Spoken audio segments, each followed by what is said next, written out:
Hello, good people. I'm so glad you're here. Everybody stand up. Aha. You'll know what to do. Dance around and around and around and around. I hope all of you watching this video will take just a few minutes to reflect on what childhood is, how important it is. I think that childhood is the very first chapter in your book. And if we're going to have a whole story, a whole life, then we've got to know what childhood is about. And I hope that this video is a reminder to all of us what childhood is. Around and around. Hold up your hands, your hands, your hands, and around and around and around. You should see that from up here.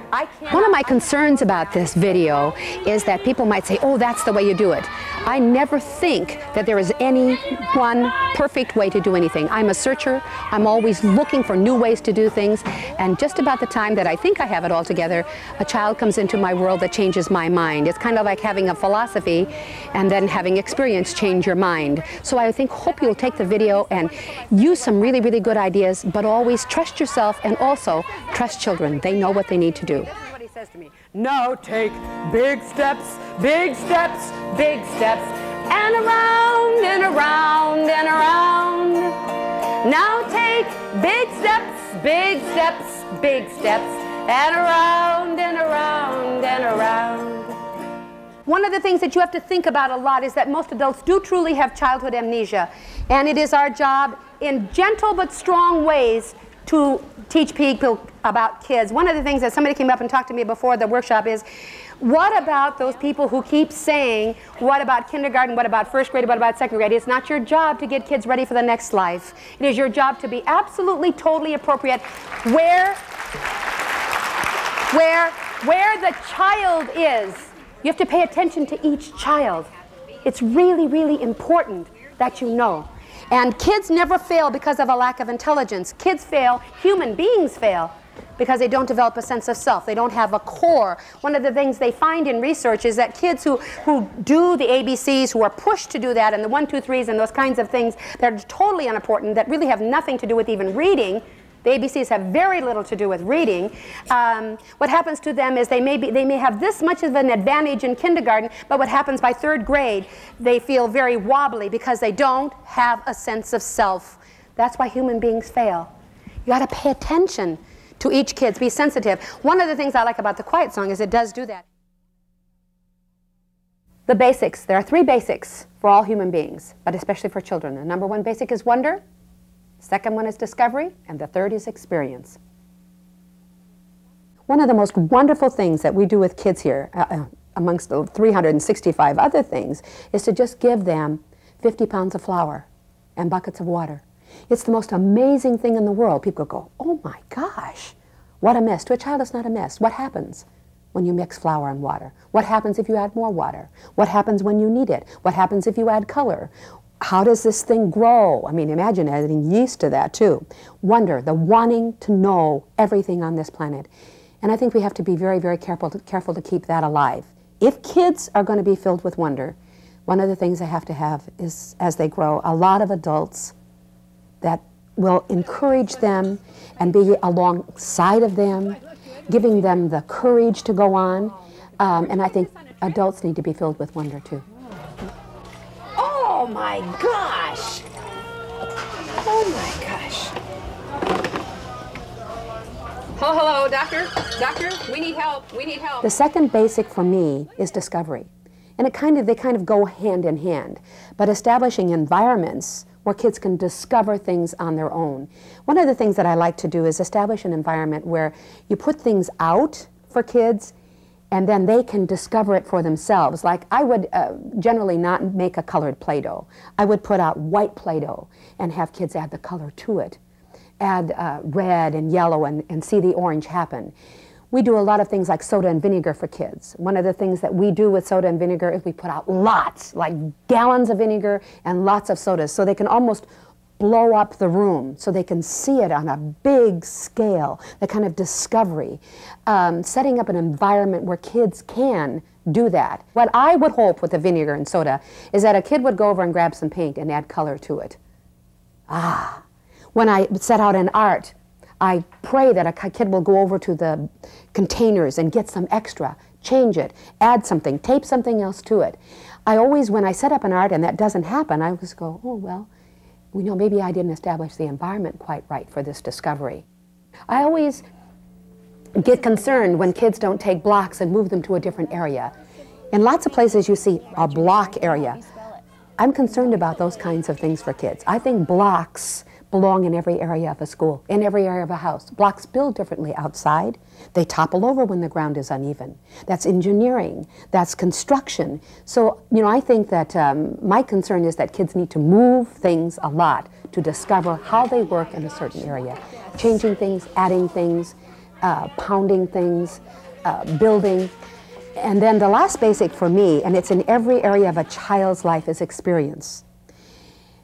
I think kids need to have experiences in every area of living. They need to cook, they need to do art, they have music, language. The experiences with these things are what give kids the basis for growing for the rest of their lives. That's how they gain knowledge, is by having the experience.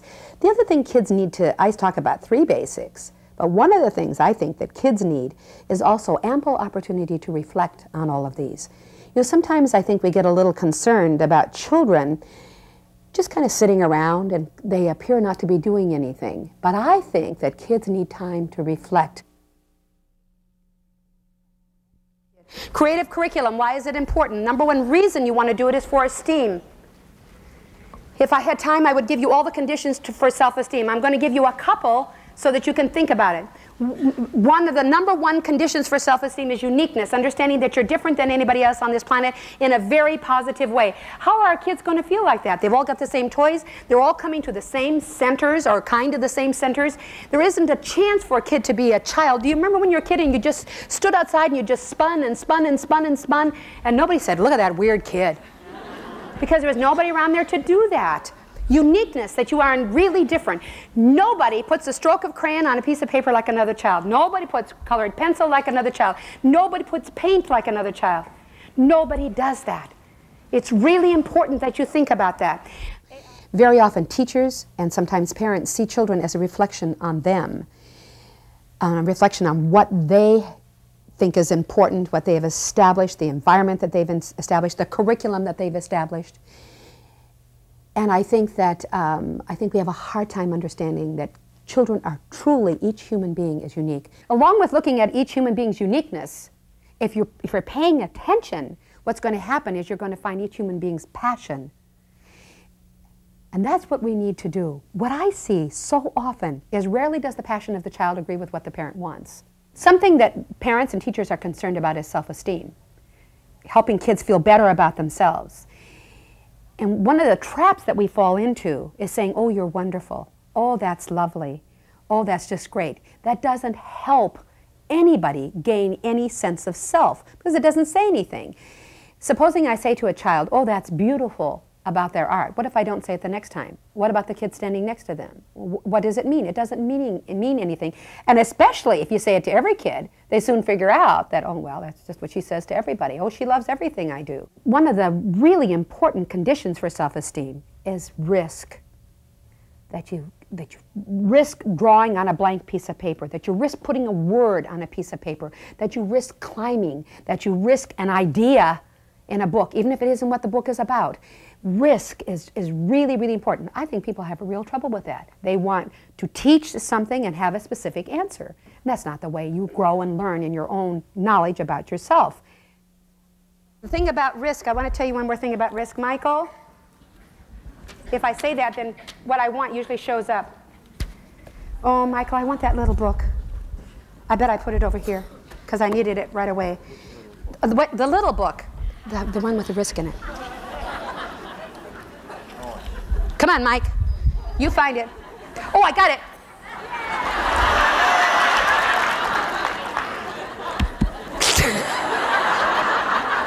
Just think of what it's going to be like in 10 more years, Michael. It's really going to be hard. You're just going to have to stand up here and hold this for me, and I'm going to like this. I love this. I love, you know what I think we need to do? If we really want to make changes, we've got to be armed with all the information that we need in a very powerful, positive way. We need to state what's really right for kids. This little book called Play's Place in Public Education. It says, it's just a series of essays, and one of them says, perhaps in no other area of human concern is the paradoxical relationship between risk-taking and being at risk so apparent as it is in language literacy development. Research about literacy processes makes it clear that risk-taking is a fundamental prerequisite for fluent reading. Children who are afraid to risk rarely become fluent readers. Children who are afraid to risk rarely become fluent readers because they're not adventuresome enough. And you don't send kids to school at 6 and say, take a risk. It's got to be built in. And what there needs to be more than anything, I've decided, is an illusion of risk. We have wonderful things for our kids to climb on. We have a 3-story fort. Lots of people have been there. We've got a glider that you sit on and you sail 60 feet across the yard. And there's a big spring at the end. Now, it's only this far from the ground. But when you're heading down there, it really is an enormous risk. There's an illusion of risk. I'm the only person who's ever fallen off of it, which is kind of interesting. What happens to kids is the forced attention to an intricate set of unreliable and confusing rules takes precedence over the natural tendencies to explore with language and to play with print. The other condition for self-esteem I want you to think about passionately is a sense of belonging. And when kids do art and people do art, there's a sense that they belong. It's a welcoming kind of thing. That's a really important philosophy. Self-awareness. Kids don't know that much about themselves. The more they do and they feel successful at it and they feel challenged, the more apt they are to come back and do it again and to try again and to grow. Cognitive. Art is closer to basic learning than anything. Art is basic science, basic math, basic everything. I don't think about those things. I think more about this, the self. And then the opportunity to express yourself in a positive way. And do we need that? Look at the way people express themselves. The funniest thing I saw was in Florida.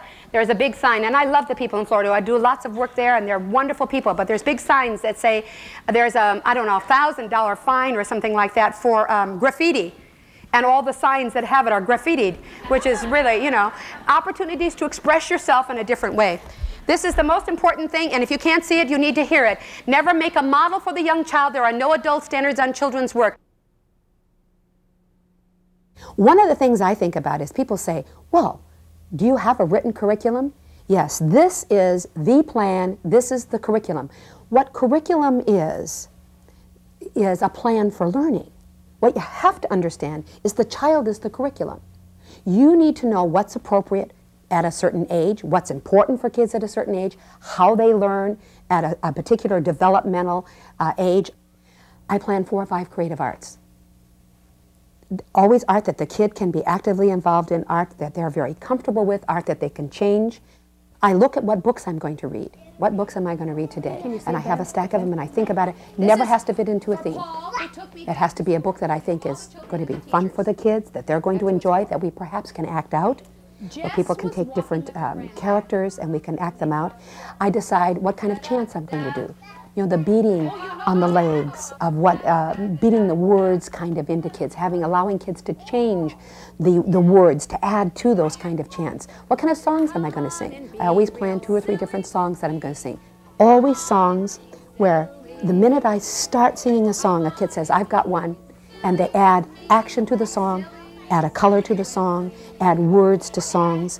I think about that ahead of time. One of the things that people ask in workshops a lot, or people say is, well, you're very unstructured. We are extremely structured. What we do here is that we organize the environment so that we can pay attention to individual children, to individuals and how they learn and how they grow and what they do. And I can give you a couple of examples. There are children who will dash in the door, go past everything and go right to the train that we have. Everything I want to know about that child, I can find out by observing them. I think we need to be very good observers.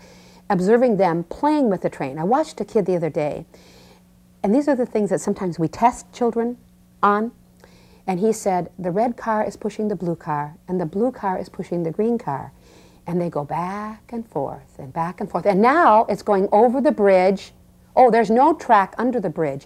He knows over, under, he knows red, blue, green, he knows push, he knows pull, and he was counting the cars. See, if I'm a good observer, I don't have to test this child. So what we do is we structure the environment, and then within that structure, we can allow the child to choose how they're going to grow and learn. One of the things that I do really well is to trust children and to know that they know what they're about. As adults, we really think product. When we cook, we think dinner. When we put a kid's toy together, we think a toy for a child, a bike. When we put it together, we expect it to be a bike. We expect the kid to be able to pedal it down the street. But with children, it is always process and never product. It doesn't make any difference to them. It's always, we have to get there. When we do art in our school, there's this thing that happens. The kids just go crazy. Children always have to do too many, or do too much. Adults don't think that way. Before kids can step back aesthetically and look at a piece of art and be maybe even critical of it or want to think about it, they have to add too much. Too much paint, too much glitter, too many sequins, too much confetti, too much paint. I've watched kids paint what I think is just almost an overwhelmingly beautiful picture with all sorts of colors, and then paint it with black. But that they want to see what happens.